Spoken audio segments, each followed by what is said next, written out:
Well, it was a 1-1 draw with Salzburg, a goal from Raheem Sterling to open things up, but Noah Okafor managed to level things out for Salzburg, and Chelsea, as it stands, are rock bottom of Group E after the first 2 rounds of action. As we now welcome in Frank Leboeuf, Julien Laurent and Craig Burley. I will start with you, Frank. What did you think of what you got to see of Potter's Chelsea? A first look at them today.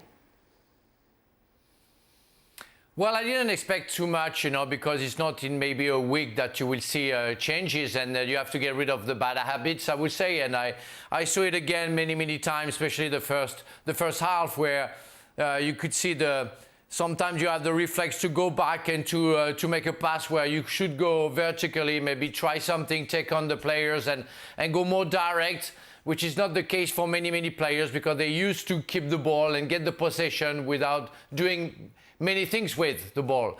But I have to say I was disappointed by the performance of Chelsea today. Nothing much to say about the first half, where you have maybe half of a chance. They scored a goal in the second half because of a mistake from the defender. They tried to press the last 10 minutes, as always, like an emergency safety, they go for it. But overall, I think the draw is fair for the Salzburg team. And they will have to work very hard to change all that bad habits to be more direct in the way that I like football and the way I see football, without trying to get the possession of the ball, especially if it's completely useless.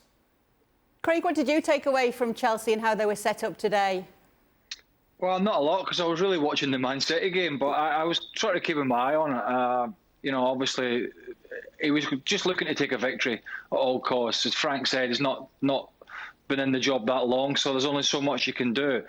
But again, creating chances, and Brozier come on at the end, missed a couple of good chances. The youngster to get off the mark for Chelsea, and he's back there after his loan at Southampton. And I suppose, an experienced Thiago Silva, really with a poor challenge out in the left-back position that allowed Salzburg to get their equaliser. So, yeah, lots of work to be done. And, Aubameyang still looking to get off the mark. He got game time, but yeah, no real big surprises in the performance.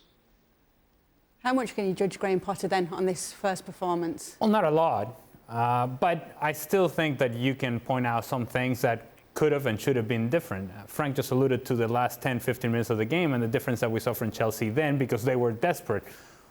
I'm not saying that you're desperate from minute 1, but at the very least have the intent of an attack and the intent on being a presence in the attacking half. And they had some of that at times, isolating Raheem Sterling down the left-hand side. He found himself in a lot of space, particularly in the first half. But they just couldn't generate that with any sort of consistency, and they were not getting a whole lot of productivity for anybody else.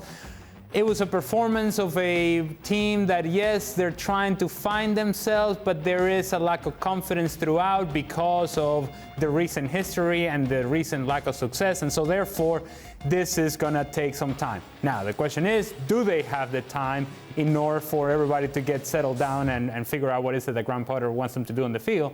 They better get going soon. Well, thank you very much for watching ESPN on YouTube. For more sports highlights and analysis, be sure to download the ESPN app. And for live streaming, premium content, and let's not forget as well, ESPN FC 7 days a week. Subscribe to ESPN Plus.